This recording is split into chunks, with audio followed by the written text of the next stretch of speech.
Okay. Thanks everyone for attending this session. So today, my name is Pradeep Kata, just in case if someone don't know me. Today I'm going to talk about React Native and how it can be used to build native apps. So you can use React Native to build iOS as well as Android applications. So yeah, the agenda for this meeting is, I just want to give you a quick overview of React Native. It is similar to React. So already Mike Zorich gave an excellent presentation a couple of weeks ago. So I don't want to go into every detail of it, but I'm just going to give you a brief overview. And the other important thing I'm going to cover is the setup. So it took me a while to get to set my workstation. Facebook has an excellent support for iOS. I mean, basically Apple Macs, but not for Windows. So I will show you what the steps I followed to get my workstation up and running. And then I'm going to build some sample applications from scratch so that we can all learn together. So here's the overview. What exactly is React Native? So we all know that it's a JavaScript library that helps you to build cross-platform applications with ease and all. But what stands out is— Please leave a message after the tone. Hello? Can you guys hear me? Yeah. Yes. Keep going. I guess somebody went to voicemail. Okay. Yeah, the one thing that stands out from this is from their website. So what it does is it gives a consistent developer experience. So what they mean by it is you can use the same patterns across multiple platforms. So as I told you, React Native uses a similar concepts as React. So if you have done React development, React Native shouldn't be you should be able, there is a minimal learning curve, but you should be able to adapt to it pretty quickly. So it is gaining a lot of traction in the community. So that is what consistent developer experience. So you can reuse the same patterns again and again for different technologies, different platforms. So the next question as a developer, I mean, as technology is evolving and you see many libraries day in, day out. So first question I asked myself is it worth investing time on it? Then I started researching and I found that why not? Because as I mentioned, React is for developing web applications and React Native is specifically for developing native apps. So as a team, I mean, if anyone is interested, so the biggest advantage is you don't need to rely on third-party applications or third-party libraries to convert to build native apps.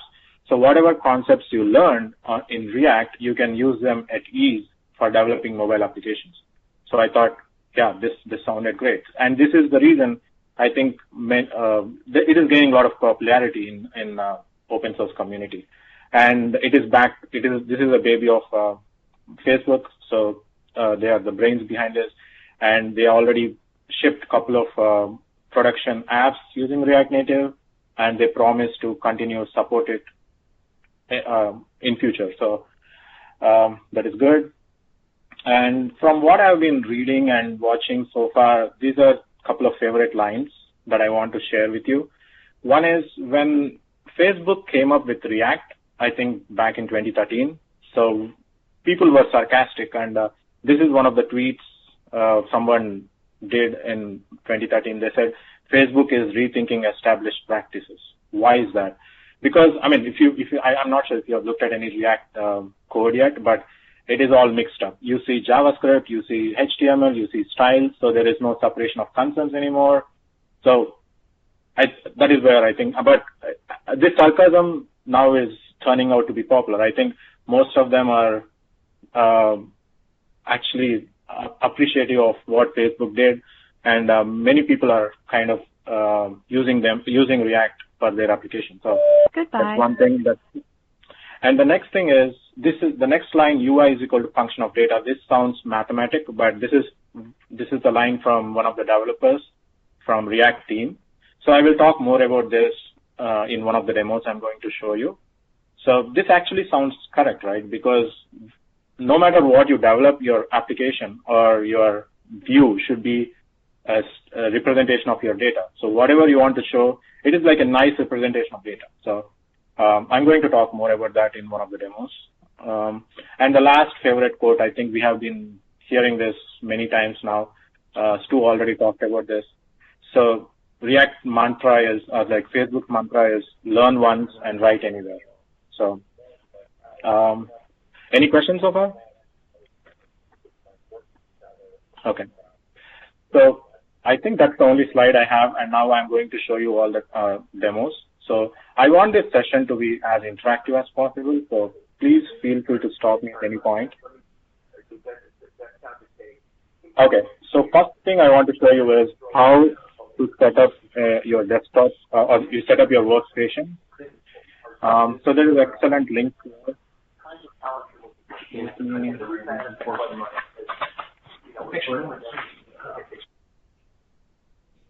So if you go online onto their website, this is the React native homepage.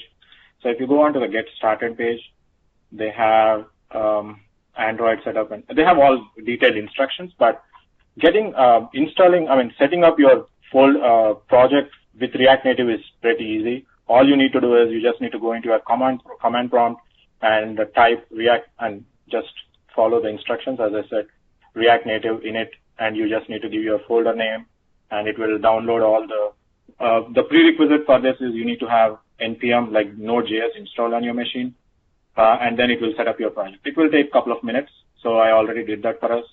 So I installed React Native project. I will show you how the project looks like in a minute. The next thing is we want to see this Hello World app on an emulator. So for this to happen, this is little tricky. So what I did is they already have instructions here, and so if you go into Android setup, they will ask you to do some things here, but the easiest way I found is you just need to install Android Studio on your machine, okay? And go back onto this page and make sure you install all these packages. This is real easy. I mean, if you guys have any questions, let me know. I will be more than happy. So all you need to do is make sure you have these packages installed. And after that, all you need to do is you can open up the project from here. It is pretty straightforward. So let me do that from scratch. So let me open an existing Android project. It is in Dev, Practice Dev, and you need to Lunch and Learn, and there is a folder for Android. And once you click on that, it will open up the project for you, and it is as simple as clicking this button. So as soon as you click this button, it will open up the emulator, and it will load the app onto the mesh, onto the emulator, okay? But only other thing you need to do is, there is a small line of code that you need to execute. So by default in Mac, I think the packager will start running automatically, but in Windows, you need to just type, this is only one-time thing.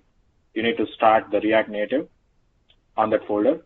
And then you have, so I think I will do that. I got this latest folder this morning. I think they introduced a timeout something. So previously it used to run for a while, but now, okay, so now as I started it, I can go into my emulator and you see your app, okay? But before going in there, let me show you the folder structure. So this is the folder that I installed, that React created for me. This is everything happened. This is I didn't do anything. All these folders are created by, as part of the React Native init command, okay? So if you look at the folder here, there are some node modules. This is NPM stuff. So this sample project is set up for both Android and iOS platforms, okay?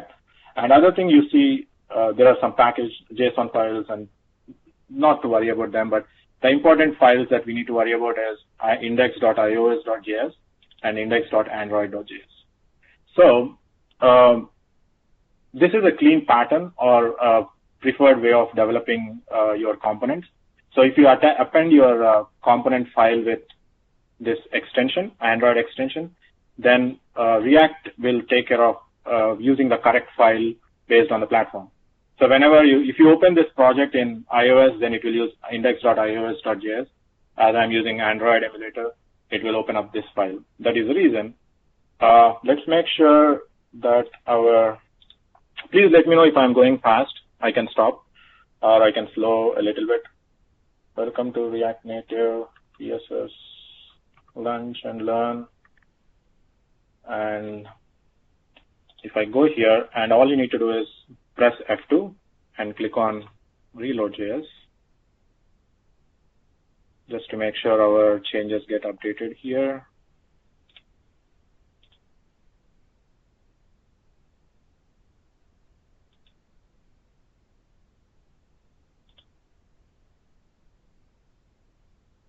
Come on.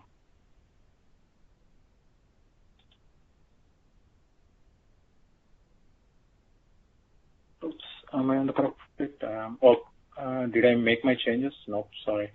I need to do Control S here, and let me go back and do function F2, reload. I think now, you see. So, just to make sure that I'm on the correct app, I made some changes I'm going to go through all the components and the code in detail in the next demo, but for now, I just want to make sure our app is running and we are able to see the hello world application. The next thing I want to talk about is the support that comes with React Native. So if you want, as if you want to have like a live reload as soon as you save your changes, you can click on this button and it will, as soon as it detects any changes, it will reload the app for you. And you can actually debug this application in a Chrome, which is cool. Okay. But as this is an experimental build, I think some of the features are shaky, sometimes the app crashes and all, but if you want, it is available. I'm not enabling the live reload because I will be making a lot of changes, but if you want, you can do that and it reloads as soon as it sees some changes in your JS file. Okay. And Pradeep, there's no configuration that you have to put in the application?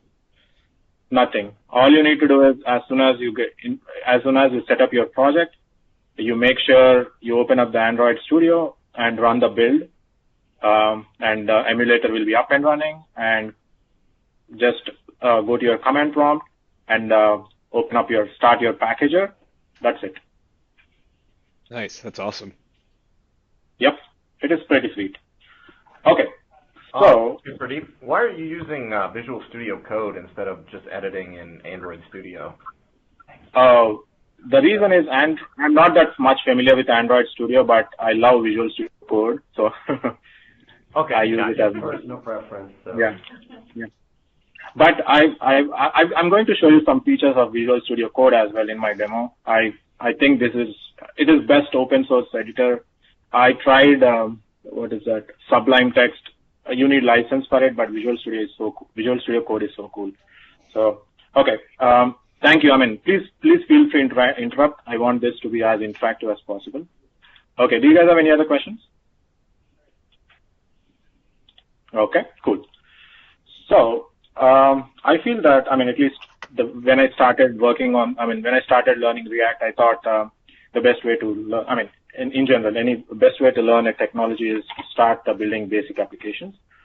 So what I'm going to do is I'm going to show you how to start building a counter demo from scratch. So in this demo, we will learn what virtual DOM is, how data binding works in React, and what state is. Okay.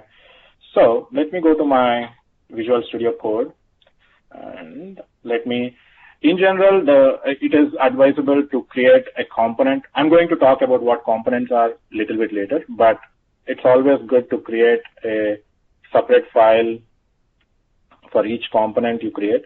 And I didn't go through all the best practices, but I'm just going to name my component after my the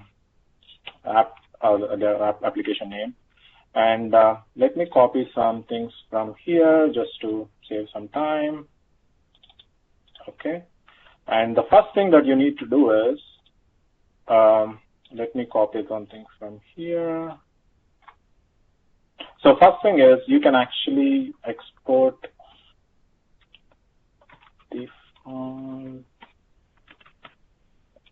default So all you need to do is you just need to create your component. So let me call this as counter component, and this extends component from React. Okay. And the important thing is we have a render function that is responsible for rendering the app on the screen. So what this render function does is it just returns a piece of code here. I will talk. So whatever you are returning here is actually virtual DOM. So I will talk about that in a bit. But for now, let's understand the components here. So this view is similar to a div in HTML. Okay. So all I'm trying to do is I'm just trying to return a view, and text is just similar to a span. Okay. So just to keep ourselves up and running, I will say like counter component, just to make sure this shows up on our screen. Okay. So now I created a component. So this is a simple. All I did was I imported the needed dependencies, and I just created a basic ES6 class. Okay. And I created. So every component needs this render method, and I just returning a virtual DOM. Okay. So behind the scenes, what happens is I don't want to get into the architectural details because first of all, we need to, best way to understand the technology is start building sample applications. So behind the scenes, just understand that React Core Engine will take care of this and convert that into native components. Okay. So next thing is, let me go and change this. I need to import that component from here, from counter component. You don't need to include JS file in here. And all I need to do is I need to send it back to so all I do is counter. You can name this component whichever way you want. Okay. So let's open up our emulator and make sure we see that in here. See, it is simple. So please feel free to interrupt me. So all I did was I just created our first component, and I'm adding and showing that in my application. Okay. So let's make this little bit easy. So all I'm going to do is let me copy some code that I already created for this demo. I'm going to show you just to save some typing as we already are a little bit late. Okay. So what I'm going to do is I'm going to just create a toolbar. Okay. And the next thing I want to talk about is styles. So in general, Facebook, this sounds a little bit crazy at the beginning, but inlines, they ask you to create inline styles. So all you need to do is you just need to use that style sheet that I imported, and you create it. The pattern is you use a container. In general, you have a container. This is not, there is no hard and core rule, but in general, there is a container. So Facebook uses, React uses a Flexbox for styling. So all I'm doing is I just want this to be as flexible as possible. Flexbox styling itself they have a lot of tutorial on their website, but it's self-explanatory. All I'm doing is I want this to be all the items to be in center, and let me use some styles that I got from here. Okay. So let's go and refresh our app to make sure it loads fine. Okay. And the other thing I want to mention here is React Native warnings and errors are so awesome. So they will give you as much message as possible. So the reason here is it's saying like it cannot find toolbar Android. So all I need to do is I just need to include that in here, and let me go and reload it, and it works. Okay. So the next thing I want to show you is let me create a button. So the whole purpose of this demo is I just want to show you how data binding and how state works. Okay. So as part of it, let me create a button. So there is no there is not React Native doesn't have a component per button, but the way to achieve that is they have a component called touchable highlight. Okay, so all you need to do is you just need to include that in here, and you need a text for this, text inside the touchable highlight. Okay, let me call this as increment, as I'm going to increment my values. So, and let me justify content center. Okay, let me go and refresh my app real quick just to make sure. Unexpected token 14.7. You see that? I love these warnings. They are so descriptive.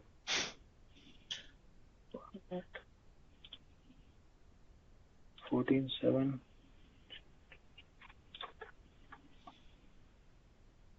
What is this? Unexpected token 14.7. Justify content. That's weird. Did I save this? I think I didn't save it. So. Okay. Touchable highlight is missing, so let me go and add that. So I think you got so let me copy all the things I have in here just to make ourselves a little bit faster. So I'm just copying all the styles I have from my example that I built already. Okay. And I will show you all the functional pieces, but for now, let's go and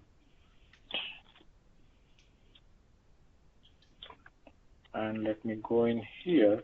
And in order to apply a style, it is as simple as just using your variable name. And let me go and refresh my app. You spelled container wrong on 46. Oh, okay. Container. I think it is right? It is complaining about that. Come on. I think I need to enable auto live refresh here. No, that's okay. Okay. So the whole point is I have the UI ready. Okay. And let me mark this style here. Style is equal to styles dot text. Okay. So let me go and refresh this again. Awesome. So the whole point is we have this, right? So now, as you see here, we are using a special curly braces here. So this is what data binding. So in order to bind anything to your components, all you need to do is, in Angular, you have all the crazy syntax. You need to use square brackets, and you need to use parentheses for events, but in React, it is straightforward. All you need to do is use this curly braces. Now, the next thing I want to show you is, what I'm trying to do in this demo is, whenever I click this button, I want to increment my value here, right? So let me enable live reloading here. So as soon as I make a change, it will update itself. Where is the styles.text? Okay. So the whole point is, whenever I click on this button, I need to increment this value. So the first thing we have already worked on Knockout.js, and we are familiar with data binding, right? So in general, what we do is we go and create a property and then use the data bind tag to bind that value here. But in React, they kind of use states. So state is, every component has its own state, okay? And you need to bind the component states to its internal elements, okay? So the way to do that is, all you need to do is you just need to define a state variable, okay? Internal variable. And let me call this as value, and let me give it initial value of 0, okay? now all I need to do is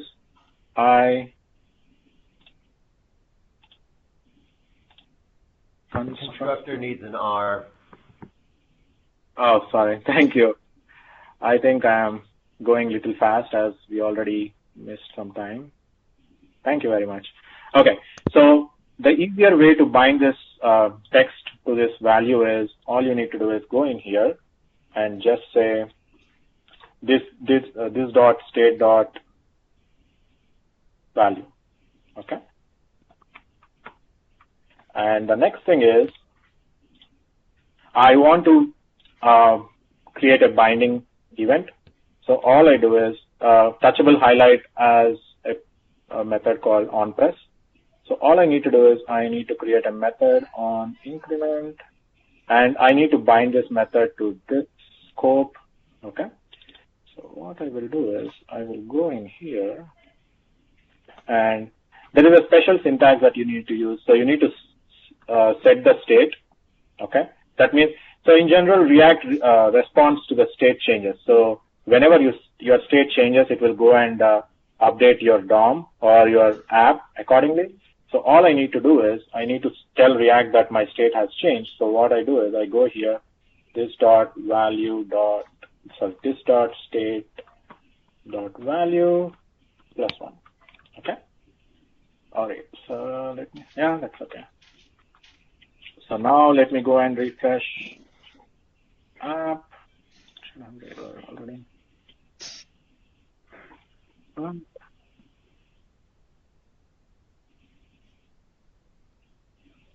What is this talking about?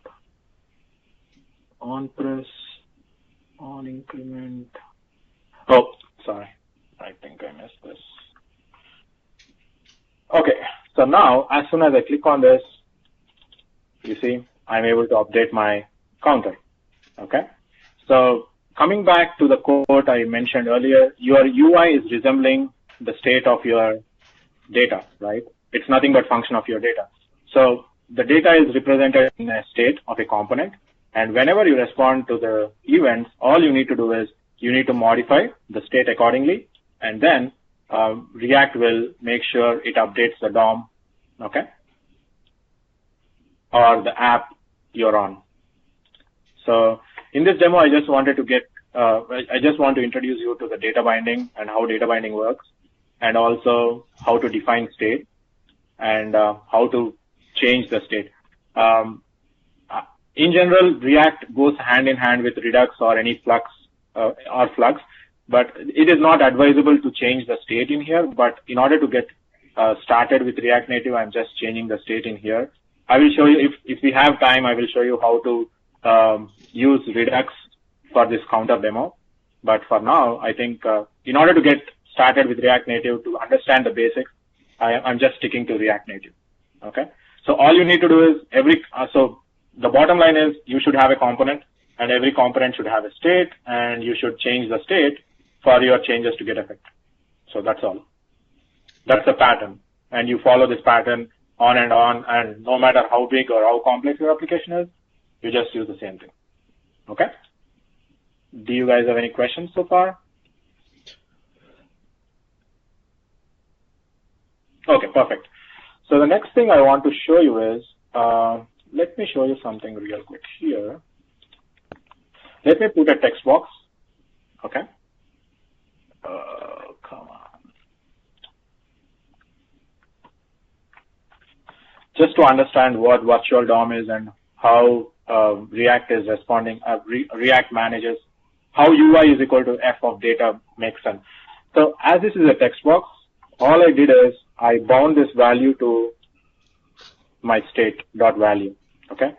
So as this is a text box, I can enter data in here, right? So let me, as you see here, as soon as I type my data, text box is not accepting it. The reason is my state didn't change. So React Native sticks to that, or React Native sticks to that. So no matter what user is typing in the text box, React Native is making sure my UI is up to date with whatever the state of my component is. Okay. So that is one thing I just wanted to show you. But if I increment this, say the value of the text box is changing because it is bound to the same state variable. But when I type something in this text box, it is rejecting those changes. I thought this is an easy way of understanding how UI responds to events and how state is so important. But not to ask a dumb question, but so then how do you use it for inputs, assuming this may be your next page? Sorry, what is it? Let's say that, I wanted the application to accept the value in the text box. What that? Sure. What you need to do is there is on change text event. Okay. So all you need to do is this. I mean, you can define this arrow functions in here. As we come from LINQ background, I think this is easy for us. So all you need to do is you need to say like same thing again. You need to change the state of it. So you need to say like set state. Let me know if I want to if you want me to extract it into a. But all you need to do is you just say value is equal to parse int. I think this is a string, so let's parse that. And all you do is, I think that's all we want, right? We just want to update it with. So I think this should work. Unexpected token.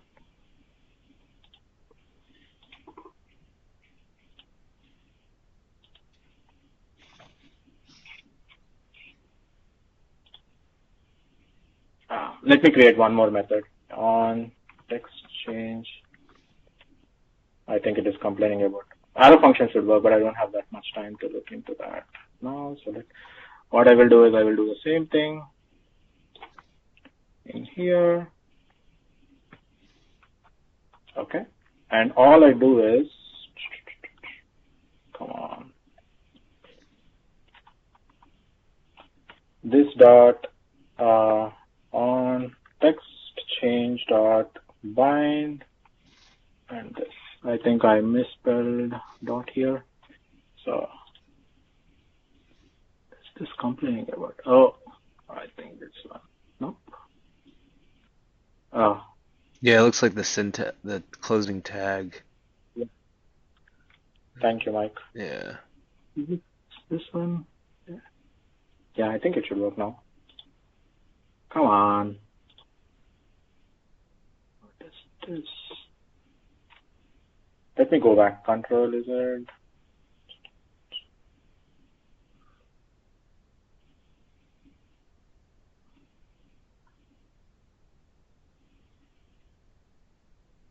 Okay. Oh, do you need an explicit closing tag? No, I don't think so. You can. Yeah. So let me go here and say on change text. Okay. Just make sure this works. This dot on text change and bind this scope into that. Okay. This will complain about that. That's fine. Text. Okay. Let's make sure this works. Okay, perfect. Then all I need to do is I just need to copy this, paste it here, and I need to say int.parse, parse int, and text. I think this should work now. Okay, so now if I go and change this, see, and I think if I increment this,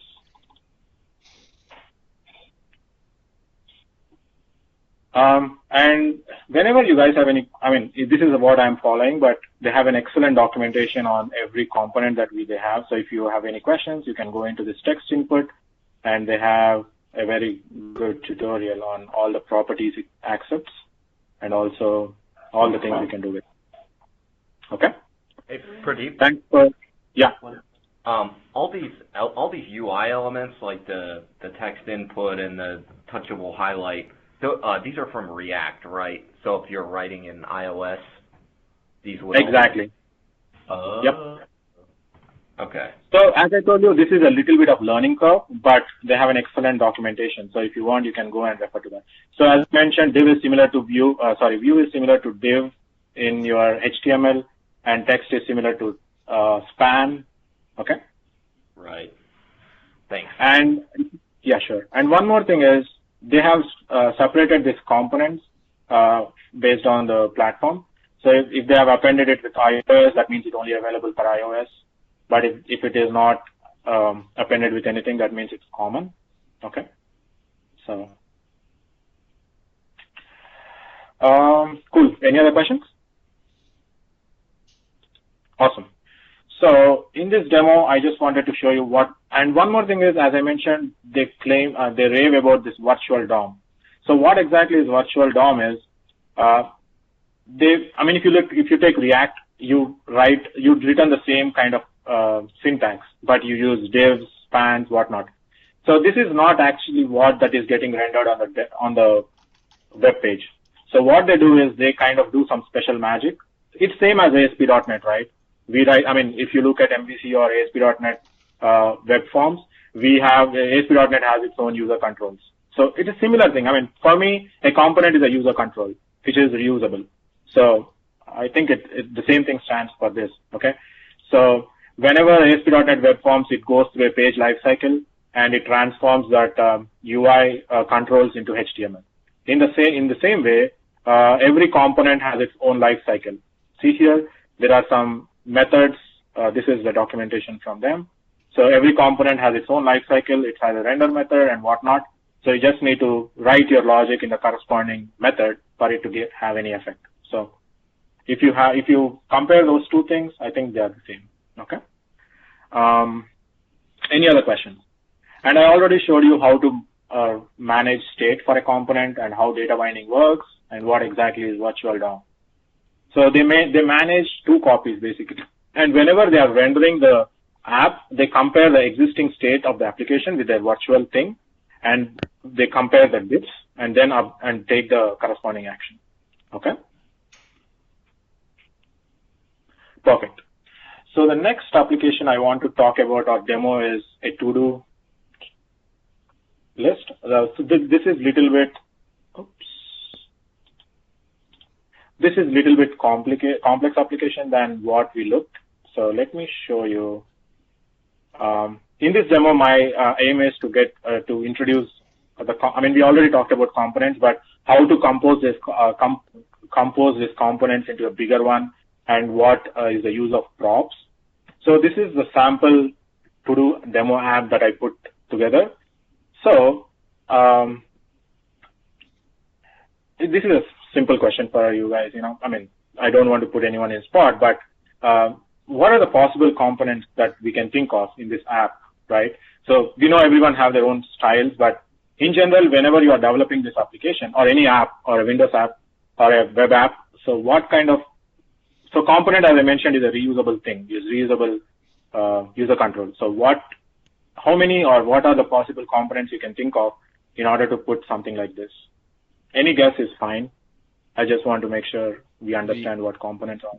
You got the header. That could be one. Uh-huh. The input and button could be one. Perfect. Uh-huh. Probably the list, or potentially each individual list item could be one. I don't know how. Yeah, depends Perfect. How granular you want to be. Perfect. Uh-huh. One big one with everything in it. Yeah. Awesome. That's how Dave builds it. Cool. Monolithic forever. Yep. I think you guys got this right. So this is the representation. So I think we got this right. So if you look at the red line here, that is a whole component. That is like a container for all the elements. And this header thing, I used a toolbar, so it's already a component by itself. But in general, if you want to add some menu items or whatnot, you can create your own component for that. And as Mike mentioned, this can be its own component. That is how I structured my code. And you have the whole thing, like the purple thing is a list view, and each item itself is a separate component. Okay. Oops. Yeah, I think I'm going to show you. I thought I had enough time for this, but let me show you at least let me go as much further as I can. Let me reuse some of the pieces of the code. Oops.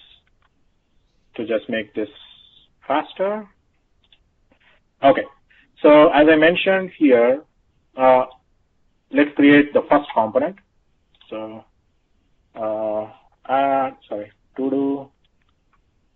todos app component .js. The reason I'm typing this is just bear with me. I just want to show you something real quick, right? So I hate to type it again, right? I don't want to create my component. So Visual Studio Code has an excellent, it supports user snippets. So what I did is I kind of created a small snippet for myself. You can actually share these snippets. I think that is JavaScript, React, JavaScript. Yeah, I just created a sample. This is just like strings basically. So whatever you put in, you get the same thing out. Okay. All you need to do is a placeholder. So I just created this snippet. You can just do it by yourself if needed.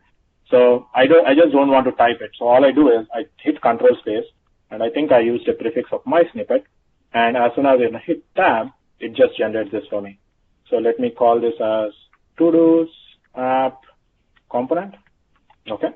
And in order to format this, I use Shift Alt F. That's it. So I got my first Todos app component. So you can, this is based off of this user snippet that I created. So I would encourage you guys to do so. It will save a lot of time for you. Okay. So that is one component. And the next thing we want is, I think I will just import. I think can I do that? Okay. So the next thing I mentioned is add to-do component, just, and also filter. I think I will do the filter later, but first of all, I want you to understand how to add a component, a to-do. Filtering is the advanced step. So, and the last thing I need is to-do component to hold each line item, right? Okay, just to make this process a little bit faster, let me go ahead and import some code I already have.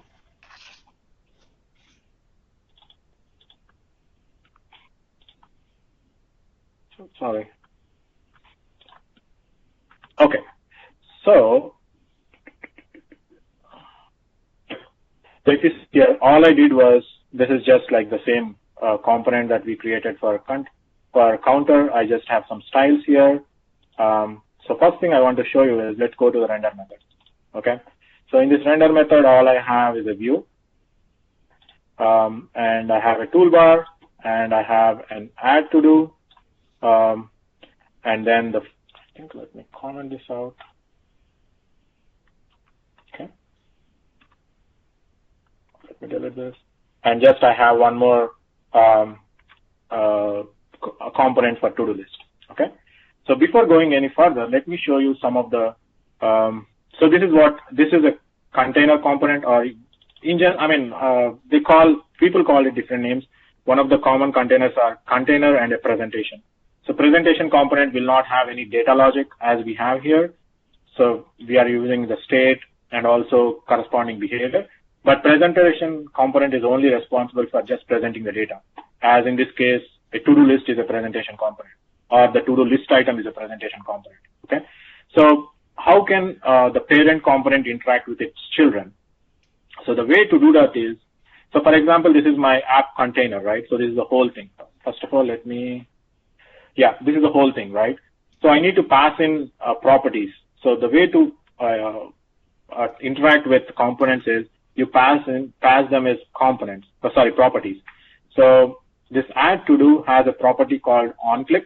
So this is the same thing, in ASP.NET Web Forms, we have a text box, built-in user control. There you have properties, right? So there is let me show you how to define your component to expose this properties.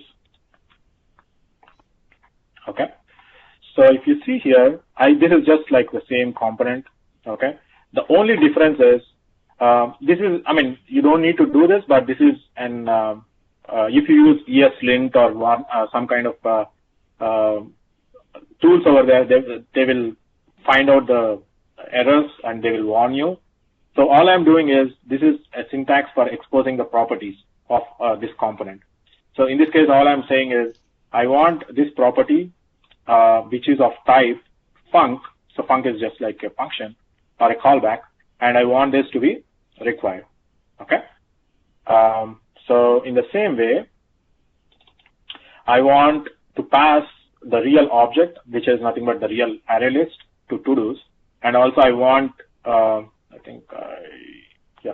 and whenever the done button is clicked, I want to execute a method here so that I filter my items. So let me go here and create the to-do list component. So you see here, I mean, I think we are seeing a pattern here, right? So we are following the same principles. So no matter if it is a counter example or a to-do list, it is the same thing. You create a component, you have a render method, you have its own state, and then in here I just expose some prop types. Okay. And let me go here. Let me finish this first, and let me come back to the important pieces of code, and I will explain that. Okay. So I think we have filled in all the details, right? So now all I need to do is, I just need to go back here and use that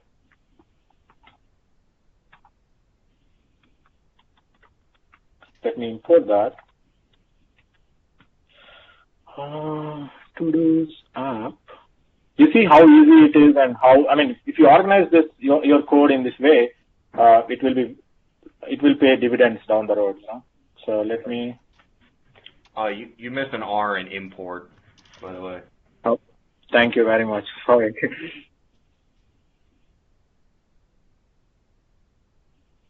Filter to do. Oh, I think I'm using a filter to do here. Let me take that out.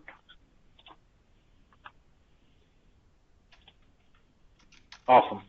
So let me show you what I did. So first of all, the data flow, the flow of the data is, in general, you have your bigger container, which is responsible for managing the state of your application, right? So in this case, the state of my to-do app component is responsible for managing the to-dos list. So all I did was, I just created a sample. I think this all to-dos is for filtration purposes, but don't worry about it. So the important piece is, I just created my state, okay? And all I did was, I'm giving an initial default list, okay? And I'm passing that values from my state into my to-dos component, okay? And if I go into my to-dos list, all I'm doing is, list view is a special kind of container. I mean, I would advise you to go and read about it, but the bottom line is, it needs some special syntax. In general, if you use a UL element, this doesn't need to be a state. You don't need to store this because it's a property. So you can use but list view needs its own state. So all I'm trying to say is, to-do list component is a presentation component. It doesn't need to have its own state, but list view needs it. So that's the reason I created it. But all I'm doing is, as I mentioned, every component has its own life cycle. So this component did mount is an event that gets triggered when the component did mount. This is the event that occurs after the initial rendering. So once the component is loaded, this method will be triggered. So all I'm doing in this method is, I'm just setting my data source so that my list view will be re-rendering itself. Okay. And after that, each list view needs a data source, and also it needs a render row. So what this render row is, it gets called on each line item. So inside this, all I'm doing is, I'm asking it to render a to-do component. So the to-do component is nothing but it is a presentation. If you look here, it doesn't have any state. All it is relying on is the properties that it receives from the parent. Okay. And whenever the done button is clicked, all it is doing is, it is just going and notifying the parent. It is not doing any logic in here, right? So, and let's go and look at the add to-do component. So add to-do component is also a presentation. This is having a little bit of state. that is to store the value of this text box. So let's make sure this is working first. Yep, it is working. So let me show you what happens. So as soon as I click on this to-do button, right? So as soon as I click on this to-do button, all I am saying is on add to-do, I'm just saying this.props.onClick. So this props is getting, it is getting the props from the main container, and it is calling the onClick method. So on the onClick method, on onClick, I'm calling this new to-do. So on this new to-do, all I'm doing is I'm just changing the state again. So as I mentioned, the pattern is if you want your UI to be refreshing or re-rendering, all you need to do is you just need to set your state again. And other important concept is React renders itself only when the state is muted.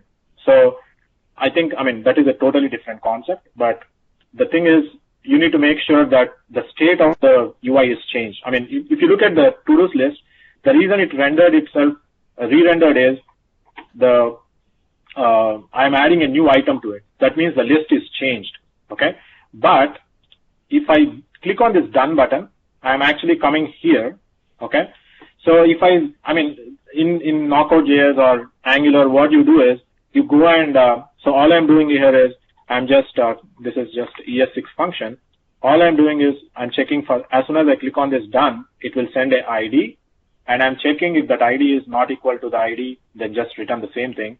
But if it is equal, I'm actually creating a new object, okay? So this is how, if you change the state to done, it will not work. So as soon as I click on this, React should know that this component, that this object has changed. So as soon as you create a new object, that means it knows that this is no longer, so if I click on this done, see, so the reason is you are creating a new object here. I think this all, the state management will be very easy when you use Redux. I think I can do another lunch and learn on that. But the bottom line is, you need to, if you have any questions on, I think I will post this onto GitHub. So if you have any questions, I will be more than happy to answer.